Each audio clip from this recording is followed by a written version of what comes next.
നമസ്കാരം. ലഹരിയുടെ കരാളഹസ്തങ്ങൾ ഒരു കുടുംബത്തെ കൂടി തകർത്തെറിഞ്ഞിരിക്കുന്നു. കൊളക്കാട് താന്നിക്കുന്നിൽ മകൻ അമ്മയെ വെട്ടിക്കൊലപ്പെടുത്തിയ വാർത്ത ഞെട്ടലോടെയാണ് കേരളം കേട്ടത്. മഹിളാ മോർച്ച നേതാവും പ്രമുഖ സംരംഭകയുമായ 50-കാരി ഗീതമ്മയാണ് മകൻ ക്രിസ്റ്റിയുടെ കൈകളാൽ കൊല്ലപ്പെട്ടത്. വെള്ളിയാഴ്ച രാത്രി 10:00 നടന്ന ക്രൂരകൃത്യത്തിന് ശേഷം പ്രതി തന്നെ പോലീസ് സ്റ്റേഷനിലെത്തി കീഴടങ്ങുകയായിരുന്നു. മകൻ ക്രിസ്റ്റിക്ക് ഏറ്റവും ഇഷ്ടപ്പെട്ട മീൻ വാങ്ങി പാചകം ചെയ്ത് അവനെ ഊട്ടാൻ കാത്തിരുന്ന ഒരു അമ്മയുടെ സ്നേഹത്തിന് നേരെയാണ് ലഹരിക്കടിമയായ മകൻ കത്തി വീശിയത്.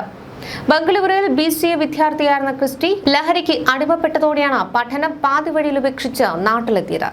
ലഹരിയിൽ നിന്നും മകനെ മോചിപ്പിച്ച് നേരായ വഴിക്ക് നടത്തുവാനുള്ള ഗീതമ്മയുടെയും കുടുംബത്തിന്റെയും ശ്രമങ്ങളാണ് ഈ ദാരുണമായ കൊലപാതകത്തിൽ കലാശിച്ചത്.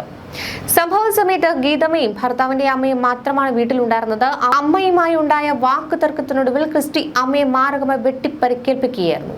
ബഹളം കേട്ട് ഓടിയെത്തിയ അയൽവാസി നിപുൻ കണ്ടത് രക്തത്തിൽ കുളിച്ചു കിടക്കുന്ന ഗീതമ്മയാണ്. എന്റെ പെങ്ങളെ ഇവൻ കൊന്നട എന്ന് കരഞ്ഞുകൊണ്ട് ഓടിയെത്തിയ സഹോദരൻ സജിയുടെ നിലവിളിയാണ് നാടിനെ ഈ ദുരന്തം അറിയിച്ചത്. കഴുത്തിൽ മാരകമായ മുറിവേറ്റ ഗീതമ്മ തൽക്ഷണം തന്നെ മരണപ്പെടുകയായിരുന്നു. അമ്മയെ വകവരുത്തിയതിനു ശേഷം അച്ഛൻ തങ്കച്ചനെയും കൊലപ്പെടുത്തുവാൻ ക്രിസ്റ്റി തയ്യാറെടുത്തിരുന്നുവെന്നാണ് സൂചന. തന്നെ ഈ നിലയിലാക്കിയത് വീട്ടുകാരാണെന്നും തന്നെ ഉപദേശിക്കാൻ ആരും വരണ്ട എന്നുമാണ് ഇയാൾ ആക്രോശിച്ചത്. ഒട്ടും കുറ്റബോധമില്ലാതെ പെരുമാറിയ ക്രിസ്റ്റി അയൽവാസിയായ നിപുനൊപ്പം സ്കൂട്ടറിൽ പോലീസ് സ്റ്റേഷനിലെത്തിയാണ് കീഴടങ്ങിയത്. സ്റ്റേഷനിലേക്ക് പോകുന്നതിനിടെ സിഗരറ്റ് വാങ്ങിക്കൊടുക്കുവാൻ ആവശ്യപ്പെട്ട ഇയാൾ സ്റ്റേഷന്റെ മുന്നിലെത്തിയപ്പോൾ നിപുനെ ഒഴിവാക്കി ഒറ്റയ്ക്കകത്തേക്ക് നടന്നുപോയി കീഴടങ്ങുകയായിരുന്നു. കേരളത്തെ ആദ്യകാല സംരംഭങ്ങളിൽ ഒന്നായ മൊണാലിസ ബ്യൂട്ടി പാർലർ ഉടമയായിരുന്നു ഗീതമ്മ. നാടിന് പ്രിയപ്പെട്ടവളും മികച്ച സാമൂഹ്യ പ്രവർത്തകയുമായ ഗീതമ്മയുടെ വിയോഗം കൊളക്കാട് ഗ്രാമത്തെ അക്ഷരാർത്ഥത്തിൽ നിശ്ചലമാക്കിയിരിക്കുകയാണ്.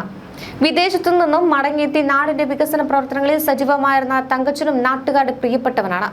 മക്കളെ നല്ല രീതിയിൽ വളർത്തുവാൻ ശ്രമിച്ച ഒരു മാതാപിതാക്കളുടെ സ്വപ്നങ്ങളെയാണ് ഈ ലഹരി തകർത്തെറിഞ്ഞത്. മകന് വേണ്ടി ഏറ്റവും പ്രിയപ്പെട്ട വിഭവം വിളമ്പുവാനായി ഗീതമ്മ കരുതി വെച്ചിരുന്ന ആ ഒരു സ്നേഹത്തിന് നേരെയാണ് ലഹരിയുടെ ഉന്മാദത്തിൽ ക്രിസ്റ്റി കത്തി വീശിയത്. മകൻ ക്രിസ്റ്റിക്ക് ഏറ്റവും ഇഷ്ടപ്പെട്ട മീൻ വാങ്ങി പാചകം ചെയ്ത് അവനെ ഊട്ടുവാൻ കാത്തിരിക്കുകയായിരുന്നു അമ്മ.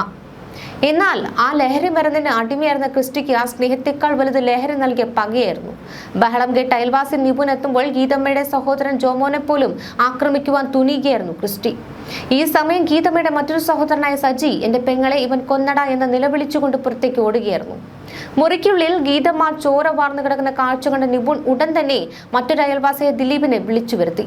പരിശോധനയിൽ മരണം ഉറപ്പിച്ചതോടെയാണ് പോലീസിൽ വിവരം അറിയിച്ചത്.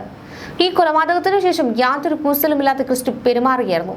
അമ്മ മരിച്ചു കിടക്കുമ്പോഴും തന്റെ അച്ഛനെയും വകവരുത്തണമെന്ന ഒരു പകയോടെയാണ് ഇയാൾ അവിടെ നിന്നത്. സ്റ്റേഷനിലേക്ക് പോകുന്ന വഴിയിൽ യാതൊരു വികാരവുമില്ലാതെ സിഗരറ്റ് വാങ്ങി വലിച്ച ക്രിസ്റ്റി പോലീസിന് മുന്നിൽ നടന്നു കയറി കുറ്റവും സമ്മതിച്ചു. തന്നെ ഈ നിലയിലാക്കിയത് ഈ വീട്ടുകാരാണെന്നും അവരെ പാഠം പഠിപ്പിക്കണമെന്നുമായിരുന്നു ലക്ഷ്യമെന്നും ഈ പ്രതി മൊഴി നൽകിയിട്ടുണ്ട്. ലഹരിക്ക് പണം നൽകാത്തതിനെ തുടർന്നാണ് ഇത്തരത്തിലൊരു കൊലപാതകം അരങ്ങേറിയതെന്നാണ് പ്രാഥമിക നിഗമനം.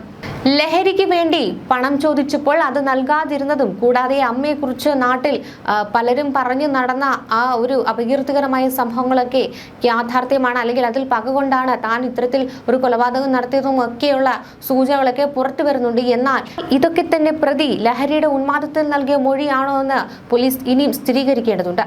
നിലവിൽ പേരാവൂർ ഡിവൈഎസ്പിയുടെയും കേളകം SHOയുടെയും നേതൃത്വത്തിൽ അന്വേഷണം ഊർജിതമാക്കിയിട്ടുണ്ട്. ഒരു നാടിന്റെ ഒന്നാകെ പ്രിയപ്പെട്ടവളായിരുന്ന ഗീതമ്മയുടെ വിയോഗം ഇന്നും കൊളക്കാട് ഗ്രാമത്തിന് വിശ്വസിക്കാനായിട്ടില്ല.